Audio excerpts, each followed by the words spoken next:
கொலாவில் தண்ணி வருது பார்க்குறீங்களா? கொலாவை இந்தா அதான் கொலா.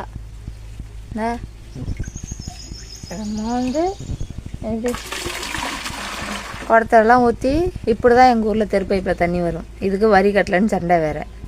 1.5 வருஷமாக நாங்கள் இப்படி தான் தண்ணி தூக்குறோம். பார்த்துக்கிட்டிங்களா? கேட்டதுக்கு ஆட்சி மாறுது, பைப்பு ரிப்பேரு அப்படின்னு கதை விடுறாங்க. இங்கே பாரு, இதுதான் பைப்பு, இது இங்கே தான் தண்ணி வரும், இதில் ஊற்றிக்கணும். ஓகே, ஆட்சி மாறுறதுக்கு கவர்மெண்டில் வரி கட்டுறதுக்கு என்ன யாஸ். இதை கேட்டால் நாங்களாம் லூஸுன்றாங்க. என்ன செய்ய சொல்கிறீங்க? 1.5 வருடம் ஆகிவிட்டது. தண்ணி வந்து இப்படி தான் நாங்கள் தண்ணி தூக்குறோம். பார்த்துக்கிட்டிங்களா? புளியை தோண்டி ஊற்று தண்ணி தான் எங்கள் ஊரில் இப்படி தூக்குவோம். இப்போ பைப் தண்ணியும் தூக்குறோம் 1.5 வருஷமாக. என்ன செய்கிறது?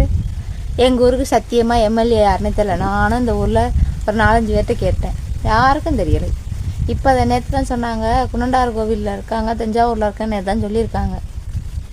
பார்த்துக்கங்க, யார்கிட்ட கேட்டாலும் எம்எல்ஏ கூட தெரியலை. தண்ணி ஒரு வாட்டில் நான் நேரில் கூட பார்த்ததில்லை எங்கள் ஊர் எம்எல்ஏலாம். என்ன செய்கிறது? ஏனென்றால் அனைவருக்கும் பொதுவான ஆட்சியை நாம் நடத்தி கொண்டிருக்கிறோம். எந்த கொம்பனும் குறை சொல்ல முடியாத அளவிற்கு ஆட்சி நடத்தி கொண்டிருக்கிறோம்.